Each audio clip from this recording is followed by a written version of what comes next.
আসসালামু আলাইকুম। Hi my lovely viewers, welcome back to Jerin's family kitchen. আজ আবারও চলে এসেছি নতুন আরেকটি ভিডিও নিয়ে। আজকে একটি রেসিপি নিয়ে এসেছি, healthy recipe, shrimp vegetables couscous recipe. আর কুসকুস সাধারণত সুজি থেকে হয়। অ্যাকচুয়ালি কুসকুস রান্না করাটা খুবই ইজি।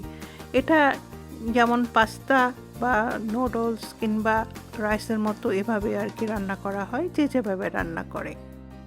এটা বিভিন্ন সাইজের হয়, যেমন ছোট দানা হয়, বড় দানা হয়, মিহি দানা হয়, বিভিন্ন সাইজের হয়ে থাকে। যে আমার কাছে এখানে বড় দানা আবার ছোট দানা দুটোই আছে, দুটোই আমি এনে রেখেছি। এগুলো প্যাকেটের পিছনে আপনারা কিভাবে রান্না করবেন ওটাও লেখা থাকে। আমি প্যাকেটটা ফেলে দিয়েছি, ফেলে দিয়ে আমি এটা কন্টেনারে ভরে রেখেছি, সেজন্য আর কি আর দেখাতে পারলাম না। এই তো যে দেখতে পাচ্ছেন, ছোট বড় এরকম হয়, অনেক দেখতে এরকম এই আর কি। তো এটা দিয়ে আজকে রেসিপিটা করব। এখন বাজারে যে পাওয়া যায় স্ট্যান্ড ভ্যারাইটির হয়, এটা সহজেই তাড়াতাড়ি রান্না করা যায়। এখন কথা না বাড়িয়ে মূল পর্বে চলে যাই। আসুন দেখে নিই এটা কিভাবে রান্না করা হয়। এখন চুলায় একটি ফ্রাই প্যান বসিয়ে দিয়েছি। গরম হয়ে আসলে আমি 2 টেবিল চামচ অলিভ অয়েল দিয়ে দিলাম। এক্সট্রা ভার্জিন অলিভ অয়েল দিয়েছি, আপনারা সয়াবিন তেলও দিতে পারেন। দিয়ে আমি এখানে জাস্ট একটা পেঁয়াজ কুচি এরকম করে দিয়ে দিয়েছি, দিয়ে একটু রসুন কুচি দিলাম 2 টেবিল চামচ দিয়ে এটা এখন একটু ভেজে নিচ্ছি। ভালো করে ভেজে নিতে হবে।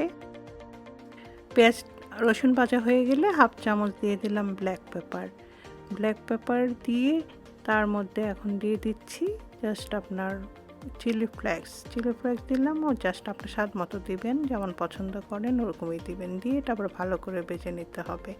ভেজে নিয়ে আমি এখানে জাস্ট এগুলো ফ্রোজেন ভেজিটেবলস এক প্যাকেট নিয়েছিলাম 32 ওজনের, সে প্যাকেটটা আমি পুরোটাই দিয়ে দিলাম।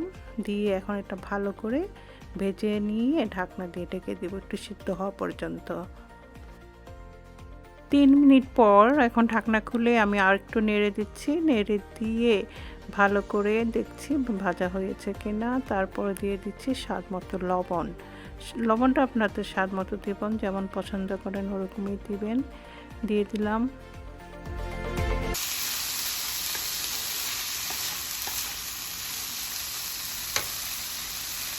জাস্ট 75% সিদ্ধ হয়ে আসলে ভেজিটেবলসটা আমি একটু যে সরিয়ে নিয়েছি, সরিয়ে নিয়ে এখানে আমি একটু তেল দিয়ে দিলাম।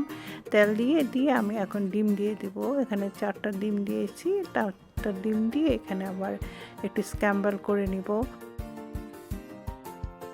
ডিমগুলো স্ক্র্যাম্বল করা হয়ে গেলে আমি সেই ভেজিটেবলগুলোর সাথে ভালো করে মিশিয়ে নিচ্ছি। নেড়ে চেড়ে সুন্দর করে মিশিয়ে নিতে হবে, ভালো করে ভেজে নিতে হবে।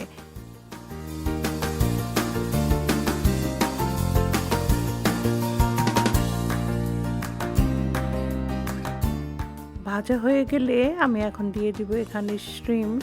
আমি শ্রিম্প নিয়েছি এখানে 9টি বড় বড় সাইজ দেখে জাম্বো সাইজের শ্রিম্পগুলো আমি নিয়েছি, কেটে ধুয়ে বেছে নিয়ে এখন দিয়ে দিলাম।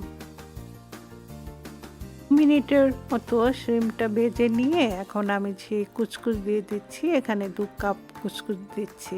আমি এইভাবেই দিচ্ছি, এটা প্যাকেটে গায়ে লেখা থাকে, আপনারা সিদ্ধ করে দিতে পারেন, ভাতের মতো আর কি ছেঁকে সিদ্ধ করেও দিতে পারেন, কিন্তু আমি জাস্ট এভাবেই দিয়ে দিলাম। দিয়ে এখানে আবার একটু নেড়ে চেড়ে দিচ্ছি। নেড়ে চেড়ে একটু ভালো করে কষিয়ে তারপরে দিয়ে দিব পানি। এখানে আমি 2 কাপ দিয়েছি কুসকুস, এখানে আমি 1/2 কাপ পানি দিয়ে দিলাম। এটাতে বেশি পানি লাগে না, এমনিতে সিদ্ধ হয়ে যায়, কুসকুস অনেক নরম। এখন ঢাকনা দিয়ে আমি 5 মিনিটের মতো রাখবো। অনেক তাড়াতাড়ি সিদ্ধ হয়ে যায় কুসকুস, এত বেশি সিদ্ধ করতে হয় না। 5 মিনিট পর ঢাকনা খুলে আমি আবার একটু নেড়ে দিচ্ছি, জাস্ট একটুখানি ঝরঝরা করার জন্য আর কি। এই জন্য আর কি, এটা আসলে টেস্টটা অনেক ইউনিক একটা টেস্ট।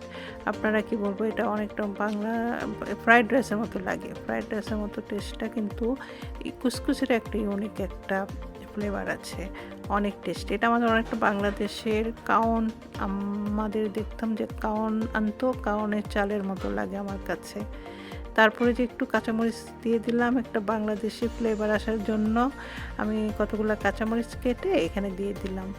দিয়ে এখন নেড়ে দিচ্ছি, নেড়ে দিয়ে আবার সুন্দর করে মিশিয়ে নিচ্ছি আর একটু ঝরঝরা করার জন্য। ভালো লাগবে, খেতে অনেক ভালো লাগে।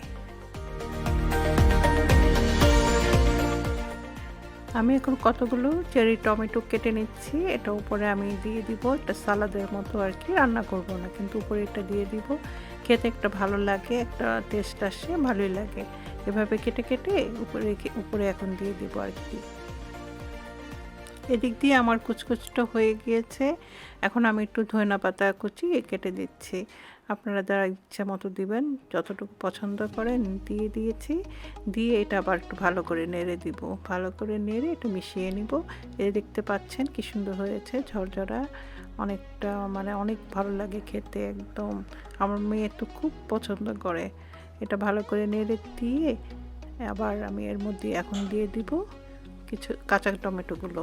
সেই টমেটোগুলো উপরে জাস্ট একটু দিয়ে দিব সালাদের মতো। এটা রান্না করব না, কারণ আমার 100% কুচকুচগুলো সিদ্ধ হয়ে গিয়েছে।